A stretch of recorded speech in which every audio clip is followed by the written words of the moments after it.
संस्कृति की बातें इस कार्यक्रम में मैं किरण आप सभी का स्वागत करती हूँ। संस्कृति की बातें इस कार्यक्रम के अंतर्गत आज हम गंगा स्नान पर बात करेंगे।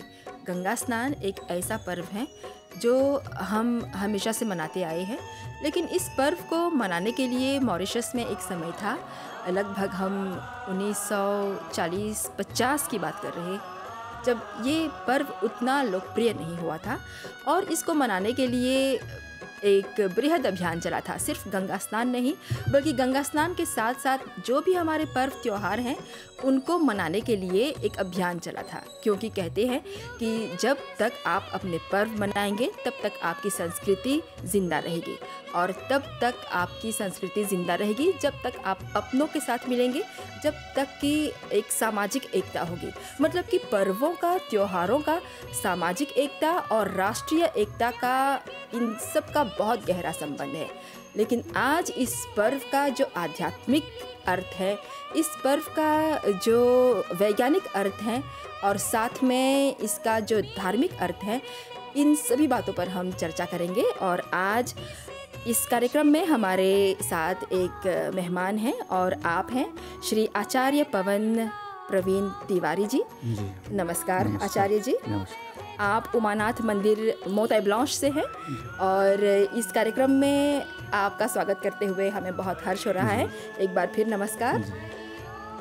सबसे पहले आचार्य जी, आप हमें बताइए कि गंगा स्नान है क्या? और नाम से पता चलता है कि गंगा का स्नान। जी। तो इस पर्व के अर्थ पर हमें सबसे पहले कुछ बताएं। जी, तो कार्यक्रम प्रारंभ से पूर्व हम एक प्रार्थना के साथ प्रारंभ करते हैं। गंगा तरंग रमणीय जटाकलापम गौरी निरंतर विभूषित वाम भागम नारायण प्रियमनंग मदापहारम वाराणसीं पुरपतिम भज विश्वनाथम। माँ गंगा जी को प्रणाम करते हुए इस कार्यक्रम के सभी श्रोता बंधुओं को और कार्यक्रम को प्रस्तुत करने वाली आपको भी बहुत बहुत धन्यवाद कि आपने मुझे आज इस कार्यक्रम हेतु निमंत्रण दिया। बहुत ही सुंदर प्रश्न है गंगा स्नान। हमारे सनातन धर्म में गो, गंगा, गीता और गायत्री का बहुत ही पवित्र स्थान है और पवित्रता के साथ लिया जाता है। आप जानते हैं कि जब हम कोई पूजन करते हैं तो सबसे पहले गोदान का महत्व होता है, गौ पूजन का महत्व होता है। इसके बाद जल की चर्चा होती है कि बिना जल के बिना कुछ भी संभव नहीं है। सर्वप्रथम हम उस पूजा से प्रारंभ करते हैं कि जैसे हम पूजन के लिए जाते हैं तो स्नान करते हैं। एक साधारण स्नान होता है और एक गंगा स्नान होता है। स्नान के बाद जैसे ही हम पूजन के पास बैठते हैं तो जो भी आचार्य, पुरोहित, ब्राह्मण पूजन कराने वाले होते हैं तो एक पात्र में जल लेकर गंगा जी का आवाहन करते हैं और उसमें ये मंत्र बोला जाता है, गंगे च जमुने चैव गोदावरी सरस्वती नर्मदे सिंधु कावेरी जले अस्मिन् सन्निधिं कुरु। इस मंत्र के द्वारा यह प्रार्थना किया जाता है कि गंगा माँ आप इस जल में समाहित हों, आप सभी शक्तियों के साथ अपने स्वरूप को इस जल में समाहित करिए और उस जल के द्वारा फिर हम अपने यजमान का आचमन कराते हैं, शुद्धिकरण करते हैं। जैसे 3 बार आचमन, ओम केशवाय नमः, नारायणाय नमः, माधवाय नमः, और तब जाकर के उनको पवित्रीकरण करने के बाद हम उनसे संकल्प कराते हैं। आप देखिए जैसे हम संकल्प के लिए तैयार होते हैं तो संकल्प में भी गंगा जल का वहाँ होना आवश्यक है और तब जाकर के उस पूजन को हम आगे बढ़ाते हैं। मतलब अभी तक आपने जो भी कहा जी, ये कहने का यही अर्थ है कि हमारी संस्कृति में, हमारे धर्म में जल का सर्वप्रथम स्थान है। जी जी, बिल्कुल बिल्कुल।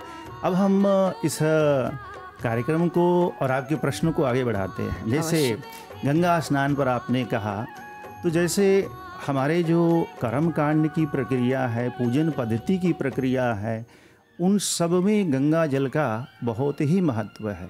हमारे सनातन धर्म में प्राचीन काल से, आज से नहीं, प्राचीन काल से कभी किसी के मन में प्रश्न होता है कि गंगा स्नान कब से शुरू हुआ, तो एक तो यह हमें जानना चाहिए कि जब से हमारे वेद हैं, जब से हमारे पुराण हैं, तब से गंगा स्नान और गंगा पूजन की परंपरा चली आ रही है। जी।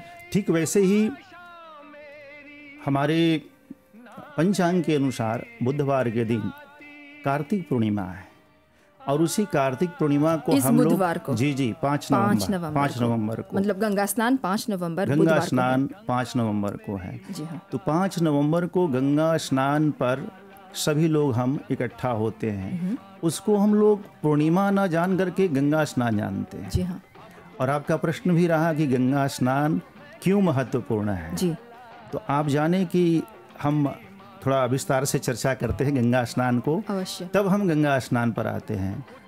जैसे हमने पूजन प्रक्रिया को जाना कि पूजन में गंगा जल के बिना वह पूजन अधूरा माना जाता है, शुरुआत ही नहीं हो सकती, नहीं इसका हो आरंभ ही नहीं होता जी, है, जी, जिस जी। तरह से आपने अभी समझाया। जी। अगर साधारण जल भी है, घर का जल है, तो उस जल में भी हम जो प्रारंभ में मंत्र बताए उस मंत्र के द्वारा कि गंगा जी आप इस जल में आइए, और उसके बाद हम पूजन को प्रारंभ करते हैं। तो हमारे पुराणों और पौराणिक मान्यताओं के अनुसार अभी आप सब जानते हैं और हम भी मैं बता रहा हूँ कि वर्तमान समय हमारे धर्म ग्रंथों के अनुसार कार्तिक मास का प्रारंभ और बहुत दिनों से है, लगभग आने वाले दिनों में पूर्णिमा के दिन इसका समापन होगा। दीपावली से शुरू है?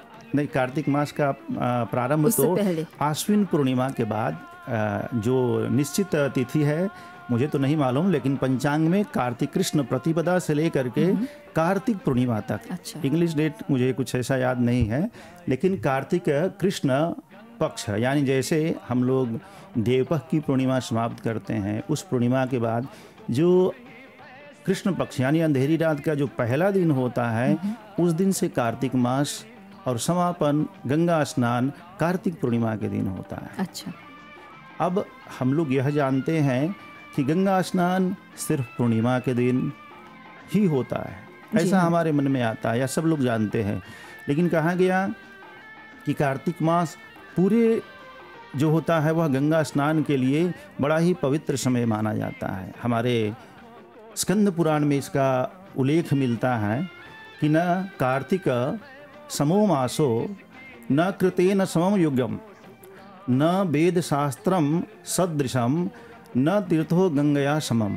भाव इसका ये है कि कार्तिक मास के जैसा कोई मास नहीं है, कोई महीना नहीं है, और सतयुग के जैसा कोई युग नहीं है। तो ये कार्तिक मास अभी शुरू हो चुका है या अब समाप्त होने वाला है? समापन ही गंगा स्नान पर होता है। अच्छा, मतलब कि इससे पहले ये पूरा मास गंगा स्नान के लिए बहुत ही शुभ था। जी, बहुत शुभ है। अच्छा जी। तो और इसमें छठ पूजा वगैरह सब आ जाते आता हैं। है। मैं आप प्रारंभ से लेकर के पूर्णिमा तक के व्रत को इसी प्रश्न में मैं आपको समझा दूंगा। हाँ। तो यहाँ स्कंद पुराण का बड़ा ही सुंदर विवेचन हमें प्राप्त होता है कि कार्तिक मास जैसा कोई महीना नहीं है और सतयुग जैसा कोई युग नहीं है। जी हाँ। और जो वेद हैं उसके जैसा कोई शास्त्र नहीं है और गंगा जैसा कोई तीर्थ नहीं है। अंतिम पंक्ति रहा कि न तीर्थ गंगया समम, यानी गंगा जैसा कोई तीर्थ नहीं है। और उसमें प्रारंभ किया कार्तिक मास। आप जान भी रही हैं कि कार्तिक मास में अक्सर हम लोग यहाँ घर घर में या जो भी भक्त लोग राधा कृष्ण की पूजन करते हैं तो राधा दामोदर के लिए पूरे कार्तिक मास में दीपदान करते हैं। जी हाँ। पूरे कार्तिक मास में हाँ। हम लोग यह मान करके चलते हैं कि कार्तिक मास में दीपदान करना है, राधा दामोदर जी का पूजन करना है।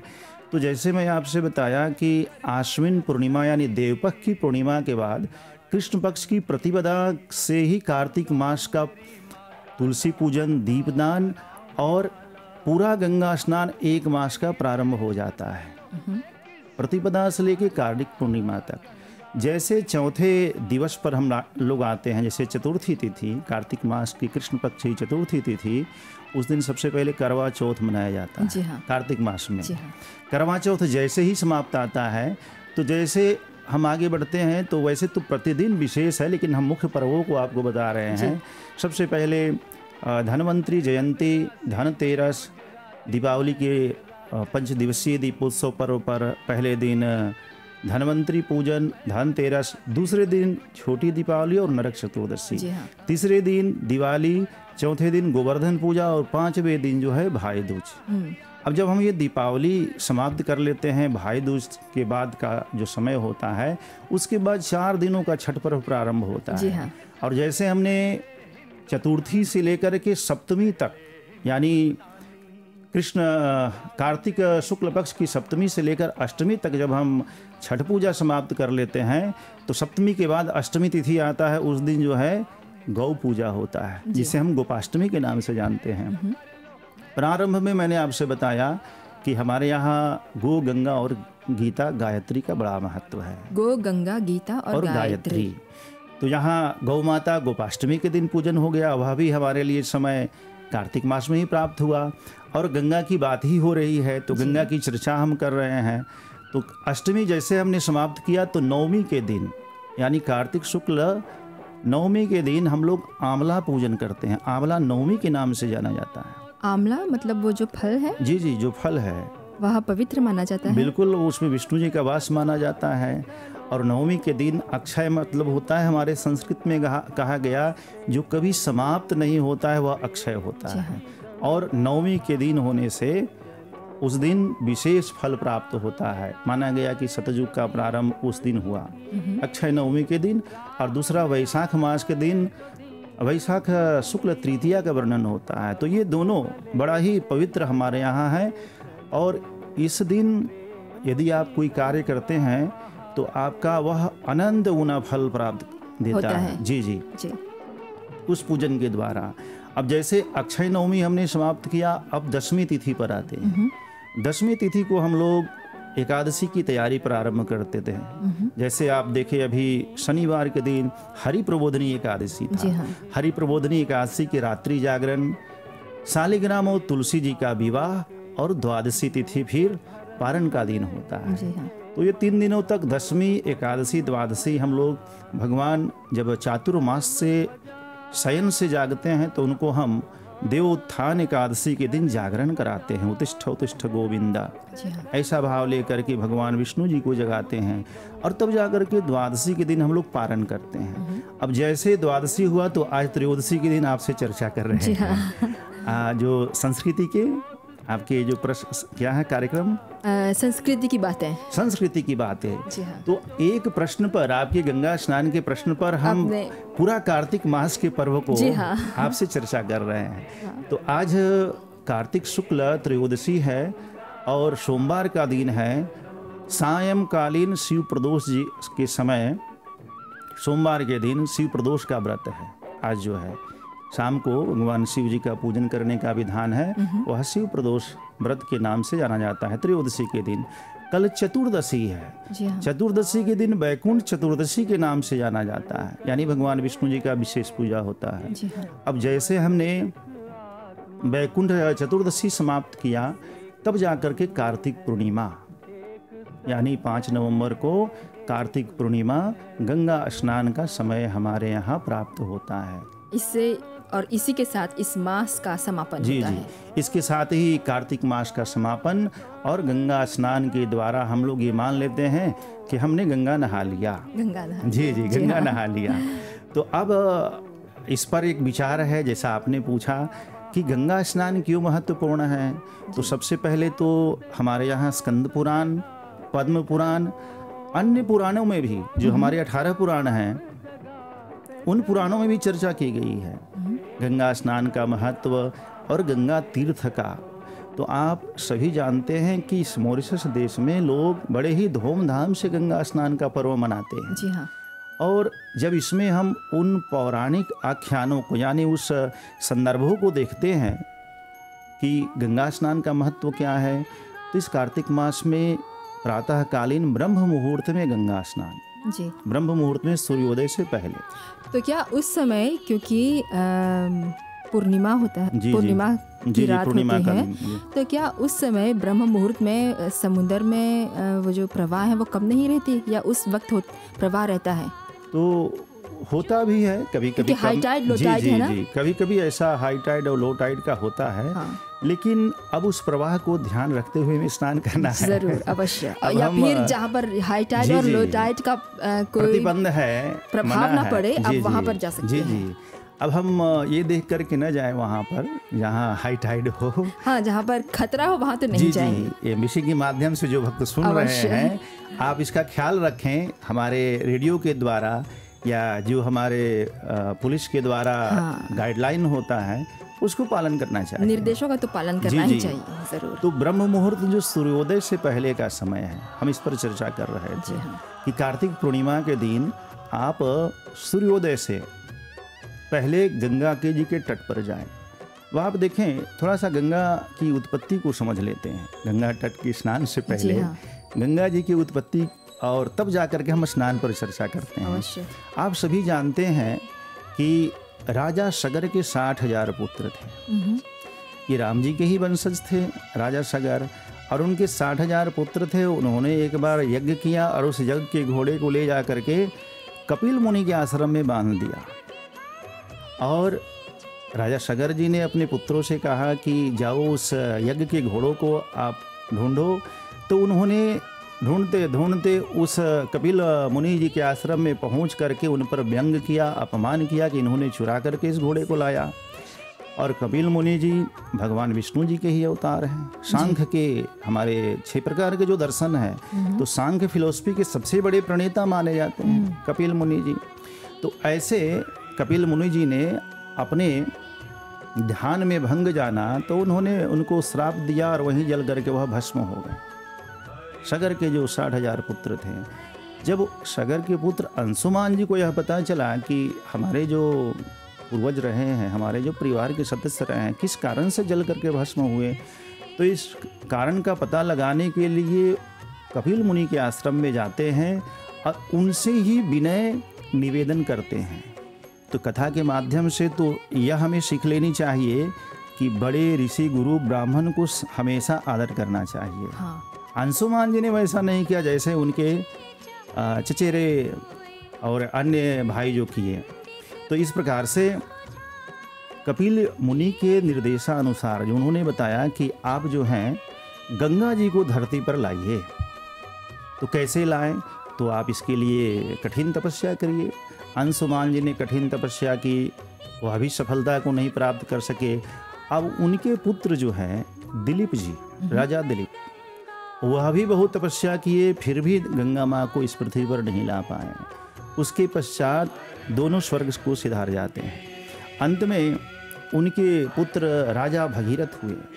राजा भगीरथ जी ने कई हजार वर्षों तक तपस्या की। तपस्या के बाद गंगा माँ प्रसन्न होती हैं, तो वह बोली कि आप इस पृथ्वी पर लाने के लिए आप शिव जी को प्रसन्न करिए, क्योंकि हमारे इस वेग को कौन सह पाएगा। वेग यानी उनका प्रवाह, गंगा की जल थल हो जाएगी, जी जी, समाहित हो जाएगा। ये पृथ्वी ही पाताल में चली जाएंगे। उसको नियंत्रित प्रवाहित करने की आवश्यकता जी जी। तो ऐसा, और ये सिर्फ शिव जी कर सकते हैं। जी जी, शिव जी कर सकते हैं। तो यह मान करके राजा भगीरथ जी ने शिव जी को प्रसन्न किया, और शिव जी प्रसन्न होकर बोले कि ठीक है, गंगा जी को हम अपनी जटाओं में बांध लेंगे, समाहित कर लेंगे लोगों के कल्याण के लिए।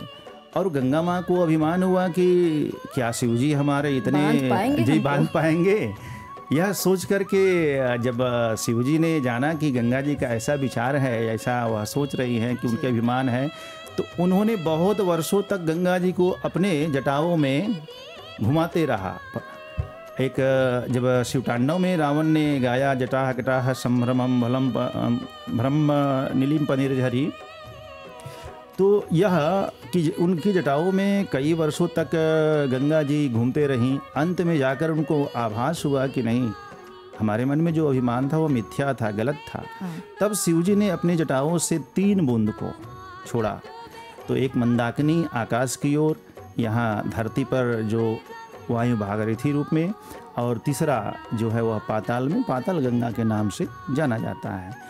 तो इस प्रकार से भागीरथ जी बड़ा प्रसन्न हुए, बहुत और प्रसन्न। चित्रों में भी कहीं हम देखते हैं कि शिव जी की जटा से 3 प्रवाह निकल रहे हैं। मतलब ये यही उसका अर्थ यही है, यही भाव है। जी हाँ। और वैसे तो उस गंगा जी के स्रोत के द्वारा, उनके जल के द्वारा कई नदियां हैं। जैसे मैंने प्रारंभ में आपको बताया कि गंगा, गोदावरी, नर्मदा, सिंधु, कावेरी, यमुना, ये 7 नदियों का विशेष वर्णन है।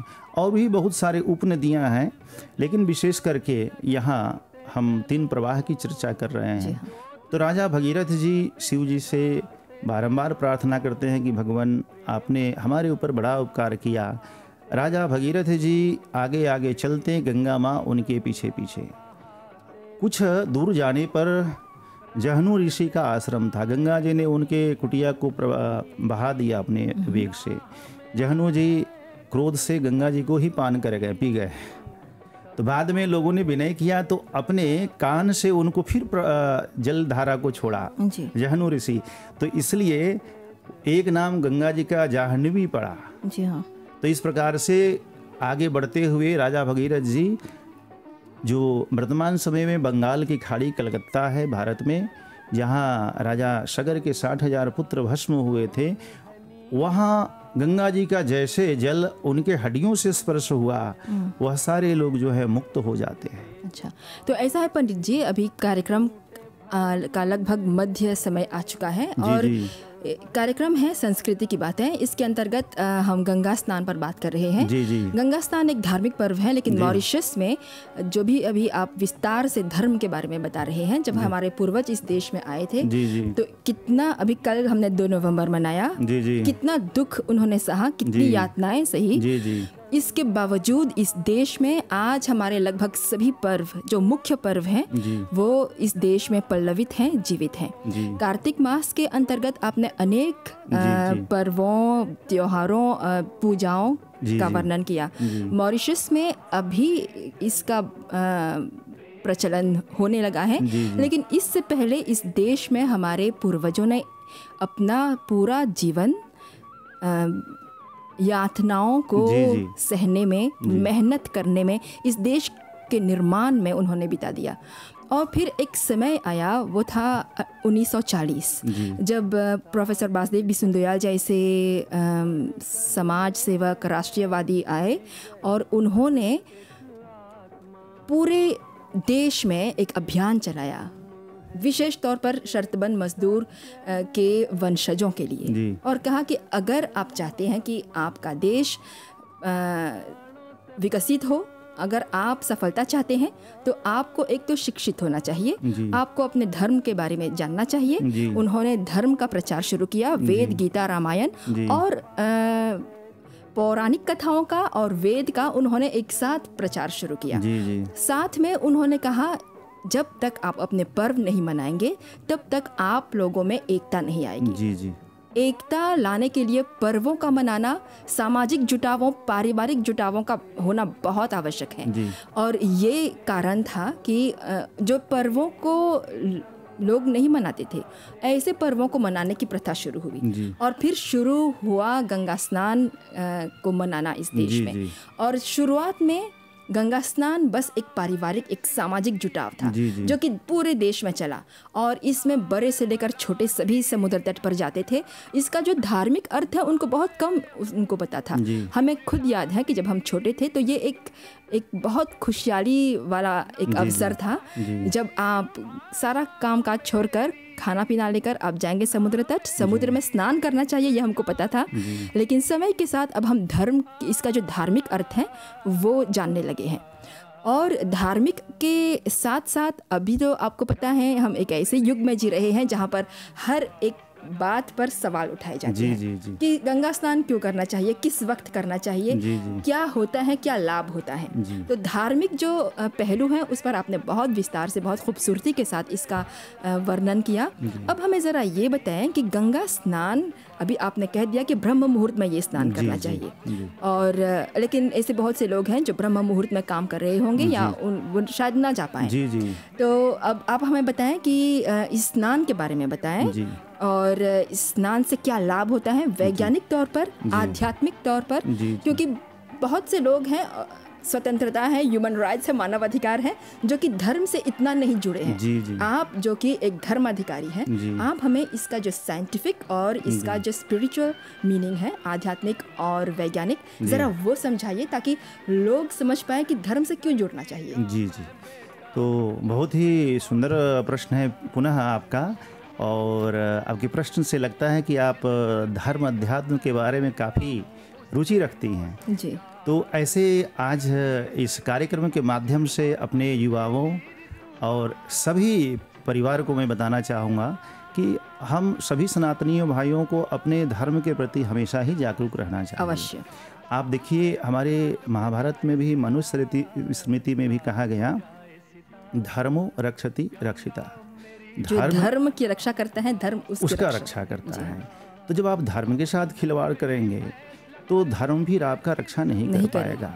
तो कैसे हम इसकी रक्षा करें और कैसे इसके प्रति हम एक जिम्मेदार व्यक्ति बने। अवश्य। तो इसके लिए जब हम पुराण और जब वेद के आख्यान या उनके संदर्भ जानते हैं, तब हमें इनके बारे में जानकारी प्राप्त होती है। जैसे मैं कथा के माध्यम से बताया, उसको पुनः मैं दोहरा करके इस पर आपको बताता हूँ कि जब राजा भागीरथ जी ने गंगा जल के द्वारा अपने पितरों को उद्धार किया और पुनः ब्रह्मा जी ने उनसे प्रसन्न होकर 2 वर मांगा, 2 वर मांगने को कहा।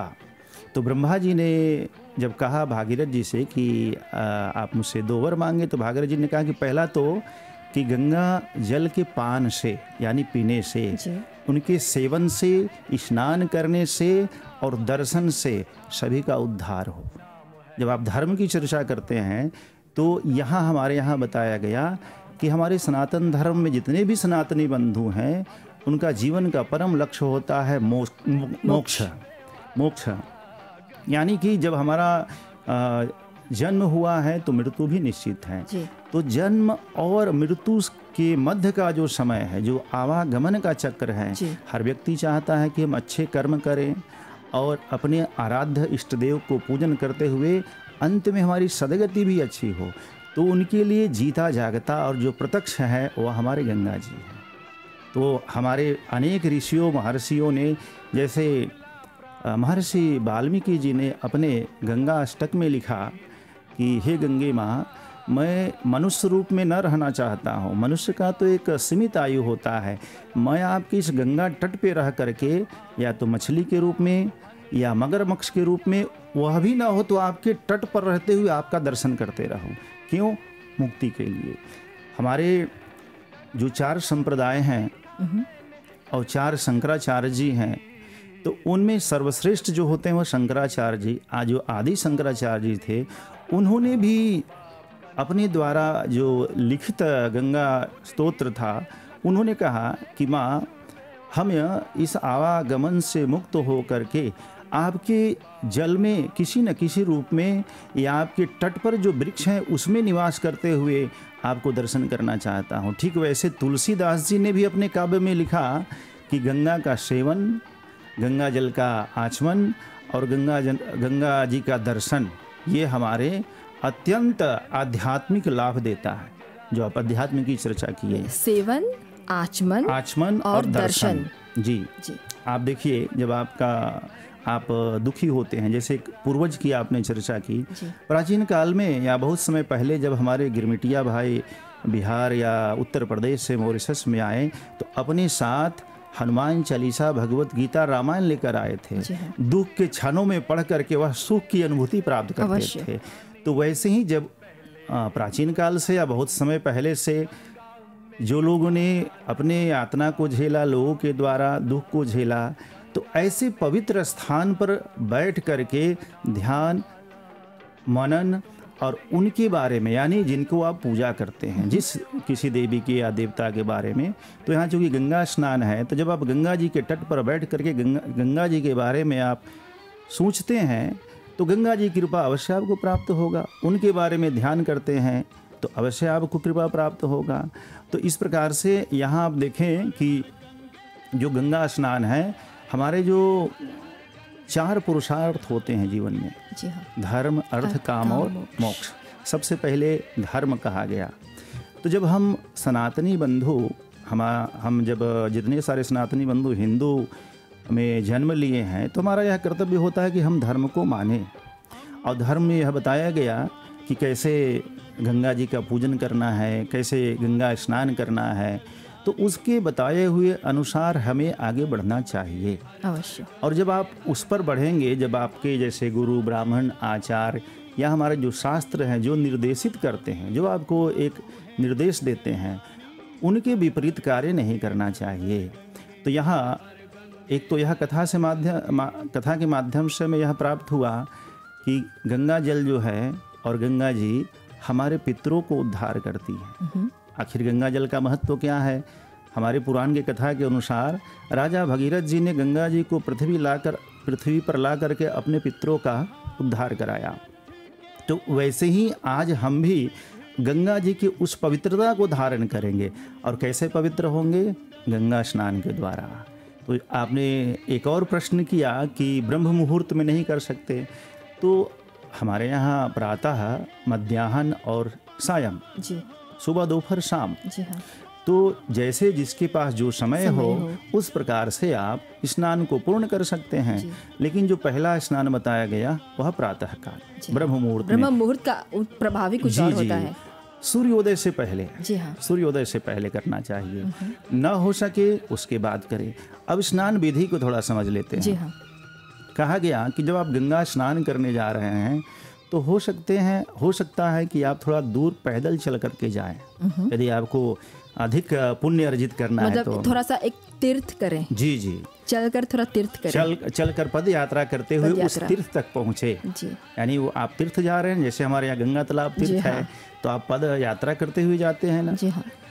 तो अब जो असमर्थ हैं वो गाड़ी से भी जा सकते हैं, अपने वाहन से भी जा सकते हैं। जिसका सामर्थ्य हो वो तीर्थ करे। बिल्कुल, पैदल चलते हुए जाएं, नंगे पैर, आपके पैर में कुछ ना हो, जूता या चप्पल ना हो, नंगे पैर चलते हुए गंगा तट पर जाएं और वहाँ जा कर के आप गंगा जी को हाथ जोड़ करके प्रणाम करें। फिर उस जल को अपने मस्तक पर लगाएं, ललाट पर लगाएं और उनसे अनुमति लें। गंगा जी, मैं आपके जल से स्नान करना चाहता हूँ, आपसे अनुमति लेता हूँ। और जब आप स्नान करें तो स्नान के समय शैम्पू हो, साबुन हो या कोई ऐसा चीज़ का उपयोग न करें जो धार्मिक न हो। जी हाँ। हमारे यहाँ तो व्रत में आज भी माताएं जीवित पुत्रिका या तीज व्रत में या अन्य व्रतों में दातून का उपयोग करती है, टूथपेस्ट का भी उपयोग नहीं करती हैं। हाँ। दातून, जिसको यहाँ मॉरिशस में हमेशा से दत्वन कहा गया है, भोजपुरी में दत्वन ही हम भी जान रहे हैं। तो दातून का प्रयोग करती हैं। तो ऐसे जब वहाँ जाएं तो उनको अनुमति लेने के बाद अब स्नान करें।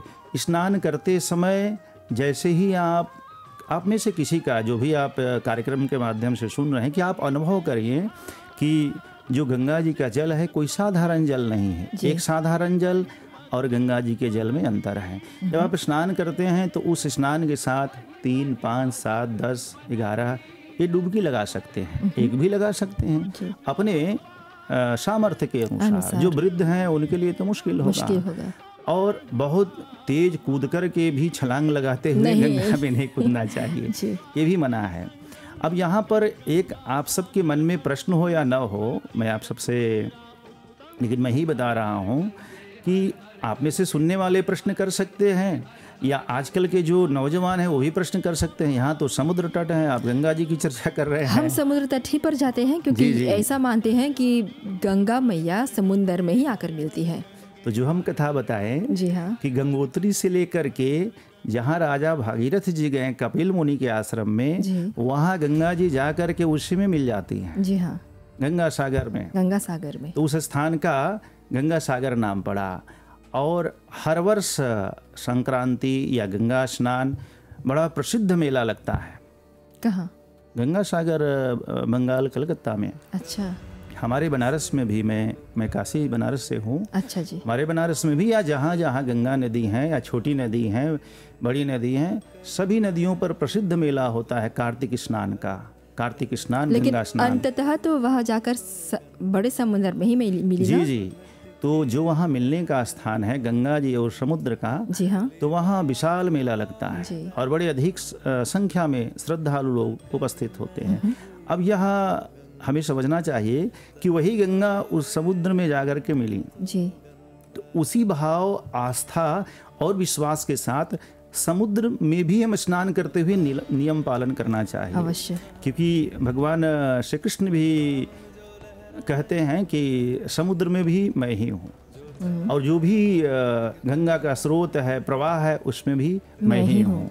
तो इस प्रकार से उस भाव को लेकर जब आप स्नान करते हैं तो पवित्रता के साथ स्नान करना चाहिए। अब स्नान करने के बाद विशेष नियम भी आते हैं कि जब आप स्नान करके बाहर आएँ तो जो पहने हुए कपड़े हैं उसको उस जल में नहीं धोना चाहिए जी। बाहर धोना चाहिए। कुछ ऐसे बर्तन या कुछ जूठे बर्तन और ऐसे को नहीं वहाँ पर आप धोना चाहिए जिससे वह अपवित्र हो जी। पवित्रता भाव लेकर के हमें पूजन करना चाहिए और पवित्र कार्य करने चाहिए गंगा स्नान के दिन। अब गंगा स्नान के बाद जैसे आप गंगा स्नान करते हैं तो आपके मन में दिव्य चेतना, दिव्य ऊर्जा, नई ऊर्जा अचानक जो है उस जल के द्वारा प्राप्त हो जाता है जी। और तब आपके मन में जो है मन, शरीर, चित्त, बुद्धि शुद्ध हो जाता है। एक तो शारीरिक शुद्धि हुई और दूसरा आंतरिक, हमारा जो इंटरनल पार्ट है, आंतरिक मन है, उस जल के द्वारा शुद्ध हो जाता है। और शुद्ध होने के बाद तब आपके मन में होता है कि हमने जो जाने और अनजाने में जो पाप किया इस स्नान के द्वारा दूर हो गया। अब जो कुछ रह भी गया है तो उस पाप को हम दूर करने के लिए कुछ भगवान, कुछ भगवती का आराधना करें, चिंतन मनन करें। तो स्नान के बाद यह भी विधान है कि जो वस्त्र हैं कुछ देर तक आप वैसे ही रहें, पहने रहें, तौलिए से पोंछे नहीं। और कहते हैं वो जो वाइब्रेशन है वो आप में है तो उसको रखें अपने साथ। तो पूछने के बाद थोड़ा उसका भाव कम हो जाता है, महत्व कम हो जाता है। अब उस तट पर बैठ करके आप कुछ माला कर सकते हैं, भगवान का नाम ले सकते हैं। इसके साथ एक दान की चर्चा की गई। स्नान के बाद दान करना चाहिए गरीब लोगों को, ज़रूरतमंदों को। पूर्णिमा के दिन का विशेष है गंगा स्नान के बाद। अब इसके बाद आपने एक और प्रश्न किया कि इतना महत्वपूर्ण क्यों है, तो कहा गया। लेकिन इससे पहले जब आपने विधि की बात की, स्नान की बात की, तो मॉरिशस में एक प्रथा है जी। स्नान हो या ना हो लेकिन पान, फूल और पिठार के साथ दूध के साथ अर्घ दिया जाता है जी, जी, जी। समंदर में जी। साथ में सूर्य को भी अर्घ देते हैं जी, सुबह जी, जी। और इस विधि के बारे में आपको क्या कहना है? क्या ये इतना ही आवश्यक है या स्नान ज़्यादा आवश्यक है या दोनों साथ में चलता है? क्योंकि मॉरिशस में सभी पान, फूल और पिठार के साथ जाते हैं। स्नान बहुत आवश्यक है जी, क्योंकि स्नान के द्वारा हमारे जो मन है, शरीर है, बुद्धि है, इन सब का शुद्धिकरण हो जाता है। और जब तक शुद्धिकरण नहीं होगा, घर से भी तो आप स्नान करके जाते होंगे, लेकिन गंगा स्नान का नाम क्यों दिया गया? हम समुद्र तट पर जाएं और गंगा स्नान ना कर पाएं तो फिर जी व्यर्थ वो तो पिकनिक हो गया जी। क्योंकि जब आप गए और भोजन करके चले आए और आपसे जब कोई पूछे तो आप बोलते हैं कि गंगा स्नान करने गए थे, तो इसका तो कोई फल नहीं हुआ। तो जब पूर्ण फल आप लेना चाहते हैं और हमारा सनातनी बंधु जो हैं, हमारे सनातन धर्म को मानने वाले लोग जी कर्म पर विश्वास रखते हैं तो आप करें, गंगा जी में स्नान करें। स्नान करने के बाद जो है तब आप पान, फूल, दूध से अर्घ दें, धूप, दीप, नैवेद्य, प्रसाद। कोई लोग खीरपूड़ी भी चढ़ाते हैं, 7 जोड़ा खीरपूड़ी भी चढ़ाते हैं, आटे का पिठार भी। अब आप देखें तो हर जगह का परंपरा अलग अलग है। तो जो हमारे बिहार, उत्तर प्रदेश से आए, मैं भी वहीं से हूँ, बिहार से हूँ, तो वहाँ भी करते हैं ये? जी, पिठार चढ़ाने का बिहार में विशेष प्रचलन है जी। हम काशी की जब बनारस की चर्चा कर रहे हैं तो वहाँ विशेष करके देवी माँ के लिए चुनरी भी चढ़ाते हैं। हे गंगा मैया तोहरा पिहरी चढ़ाई, सुने होंगे। हाँ जरूर। तो ऐसे अभी शुरू में यही गाना चल रहा था इस कार्यक्रम से पहले। तो ऐसे बहुत सारे जो पहले से मनौती करके रखते हैं कि गंगा माँ हम इस दिन आपके लिए चुनरी, नारियल, सिंदूर, सुहाग की सामग्री चढ़ाएंगे, ये सब चढ़ाते हुए गंगा माँ की पूजन करते हैं। दीपदान का भी बड़ा महत्व है। कार्तिक पूर्णिमा के दिन दीपदान का भी बड़ा महत्व है। तो ये विधि करने के बाद जितने भाई बंधु आप लोग सुन रहे हैं, आप स्नान जरूर करें। मैं मुझसे जो जुड़े हैं और जब कभी भी कहीं कोई कथा प्रवचन हो, मैं सबको उत्साहित करता हूँ कि आप ज़रूर गंगा जाएं, समुद्र तट पर जाएं और स्नान करें और उस स्नान का आध्यात्मिक लाभ लें। तब जाकर के आपको पता चलेगा कि हाँ, हमने गंगा स्नान किया। तो आप देखें, अब कार्तिक पूर्णिमा ही क्यों, एक प्रश्न रह जाता है कि कार्तिक पूर्णिमा ही क्यों स्नान किया जाता है, बाकी दिनों क्यों नहीं? तो मैं बताया आपको प्रारंभ में कि प्रथम दिन से लेकर के समापन कार्तिक पूर्णिमा को होता है। प्रतिदिन ब्रह्म मुहूर्त में स्नान करने का विधान है। जो नहीं कर पाए किसी समय कर सकते हैं, लेकिन कार्तिक पूर्णिमा के दिन कम से कम आप ब्रह्म मुहूर्त में स्नान करते हुए जो भी पूजन की विधि मैं आप सबसे बताया उस पूजन को करना चाहिए, या जो आप पहले से करते आ रहे हैं। न भी आप जानते हैं, भगवान श्री कृष्ण को गीता में यह बताया कि पत्रम पुष्पम फलम तोयम यो में भक्त्या विरक्षति। आप मुझे श्रद्धा भाव से पत्र चढ़ा लीजिए, पुष्प चढ़ा लीजिए, जल चढ़ा लीजिए, फल चढ़ा लीजिए। जो नहीं भी जानते हैं आप उसको कर सकते हैं। तो कार्तिक पूर्णिमा के दिन कहा गया कि नारायण, पूरे कार्तिक मास में नारायण का अर्थ ही होता है नर मतलब जल और अयन मतलब निवास करना। जिस जल में नारायण वास करते हैं वह गंगा जल है। जी हाँ। तो ऐसे कार्तिक पूर्णिमा के दिन सभी देवता स्नान करने के लिए जल में उतरते हैं। तो उस दिन का जो जल है वह अमृत तुल्य हो जाता है। अच्छा। इसलिए उस दिन विशेष महत्व होता है स्नान का, और आध्यात्मिक भी लाभ होता है। तो इस कार्यक्रम के अंतर्गत आपने जो मुख्य बात कही वो ये कि गंगा स्नान ब्रह्म मुहूर्त में होनी चाहिए, और मॉरिशस में एक प्रथा सी बन गई है। एक पूरे समुद्र तट पर उस दिन आप जाएंगे तो लोगों का भीड़ बना रहता है, जो कि मॉरिशस में मैंने जब कहा आपसे कि सामाजिक और राष्ट्रीय एकता लाने के लिए भी इस पर्व को मनाने के मतलब इशारे निर्देश दिए गए थे शुरू में। तो ये जुटाव हो ये सही है, लेकिन ब्रह्म मुहूर्त में आप जाइए, स्नान कर लीजिए। फिर आज तो लगभग सभी के पास गाड़ी है, साधन है, और किसी के घर से समुद्र तट मॉरिशस में दूर नहीं है। मतलब आप ये जो पूजा है, गंगा स्नान है, वो सुबह ब्रह्म मुहूर्त में करें, और फिर दिन में फिर से परिवार के साथ आ जाएं, अपना पूरा दिन समुद्र तट पर बिताएं। जी, नहीं भी ब्रह्म मुहूर्त में जिनसे हो सकता है तो आपको दिन में जब भी समय हो। जी हाँ। लेकिन प्रतिदिन हम घर में काम करने से पूर्व कब नहाते हैं? सुबह ही नहाते हैं। ऐसा तो नहीं है कि दिन में कभी भी नहा लिए। तो कम से कम एक दिन जो हमारा शास्त्र कह रहा है उसका पालन करें, तभी उसका विशेष लाभ मिलेगा। अवश्य। अब इसके साथ जब हम चर्चा कर रहे थे आपसे कि उस दिन कार्तिक पूर्णिमा के दिन सभी देवता लोग स्नान करने आते हैं गंगा जी में, क्योंकि नारायण स्वयं वास करते हैं जी। दूसरे प्रसंग के अनुसार शिव जी ने त्रिपुरासुर को संहार किया, वह कार्तिक पूर्णिमा था, तो इसलिए भी उस दिन का विशेष महत्व होता है।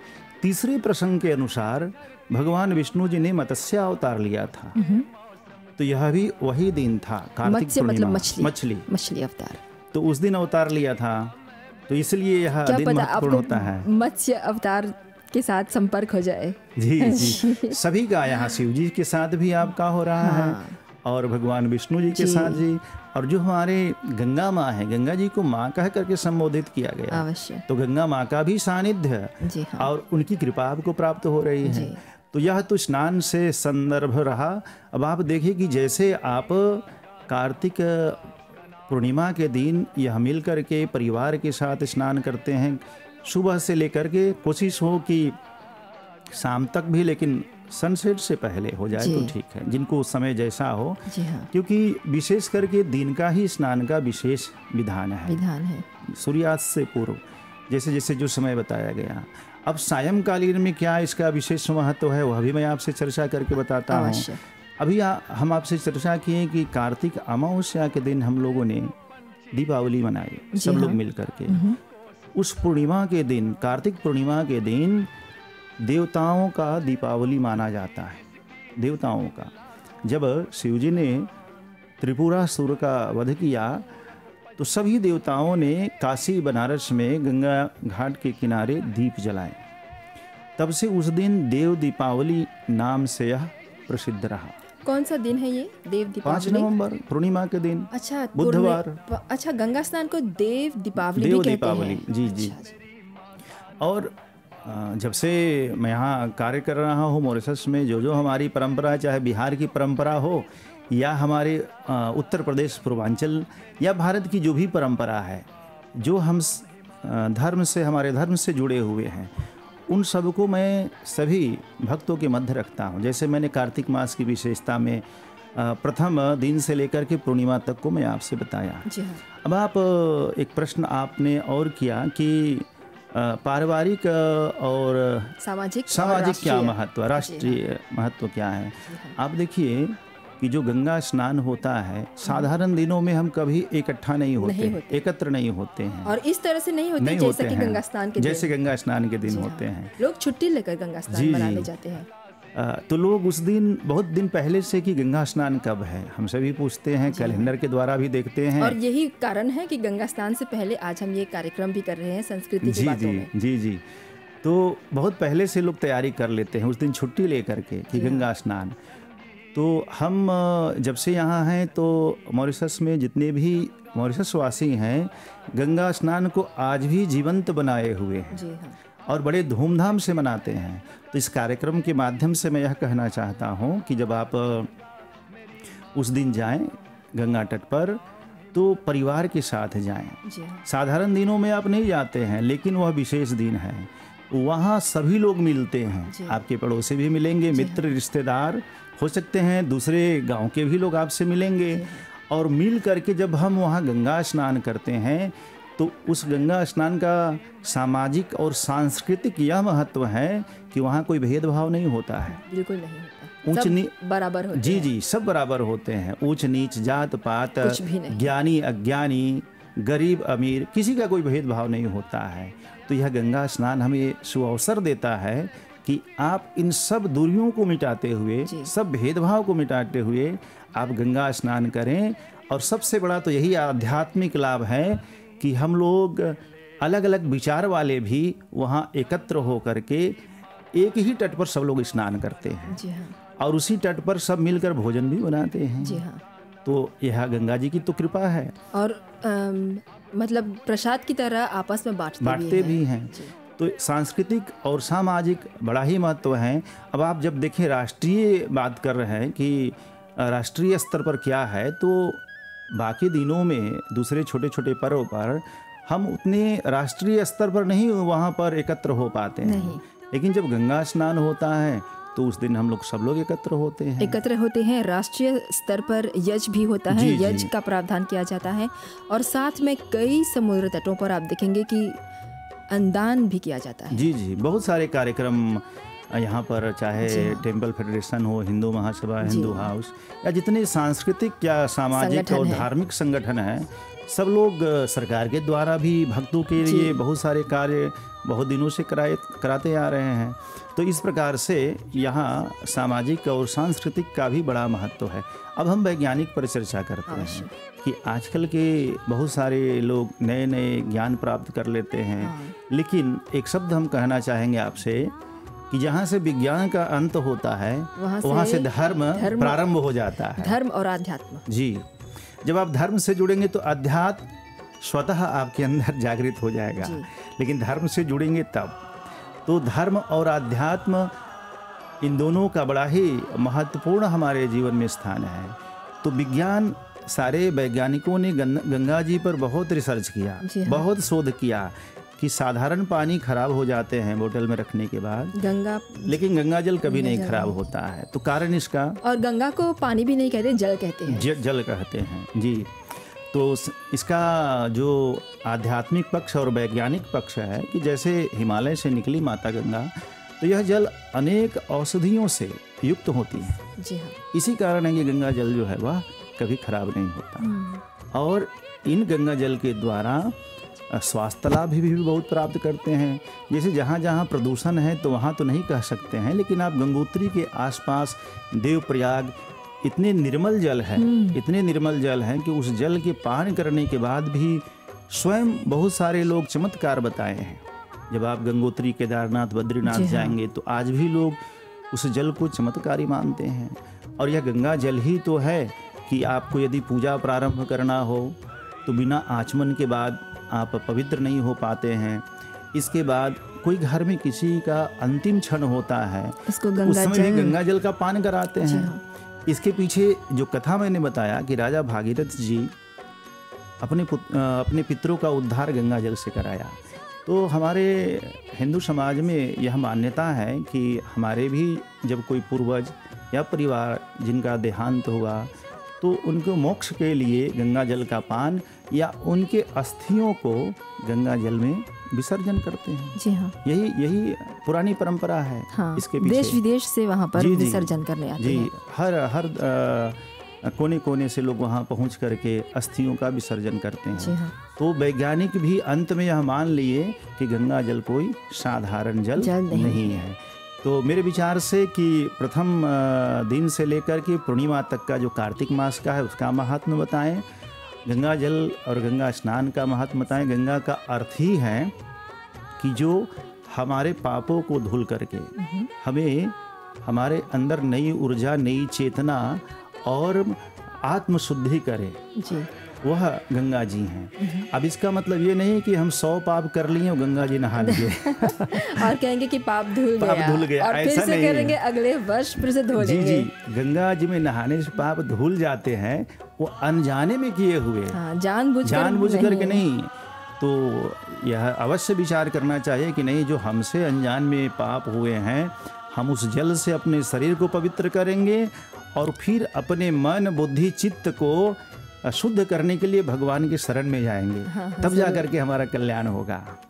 आचार्य जी, आज आपने गंगा स्नान को लेकर एक पूरा वर्णन दिया जो धार्मिक है, जो कि अध्यात्म और विज्ञान से भी जुड़ा हुआ है, और इसका जो सामाजिक पहलू है उस पर भी हमने बात की। इसके लिए आपको बहुत बहुत धन्यवाद। और मुझे पूरा यकीन है कि हमारे जो सुनने वाले और फेसबुक लाइव पर देखने वाले श्रोता हैं उनको इससे बहुत लाभ हुआ होगा, बहुत जानकारियाँ मिली। और आप सभी को गंगा स्नान की बहुत बहुत शुभकामनाएँ। संस्कृति की बातें, ये कार्यक्रम यहीं पर समाप्त होता है। आचार्य जी, आपकी उपस्थिति के लिए बहुत बहुत धन्यवाद। जी। और आप सुनने और देखने वालों को भी आपके ध्यान के लिए बहुत बहुत धन्यवाद। अगले हफ्ते संस्कृति की बातें इस कार्यक्रम के अंतर्गत हम फिर मिलेंगे। धन्यवाद, नमस्कार। धन्यवाद।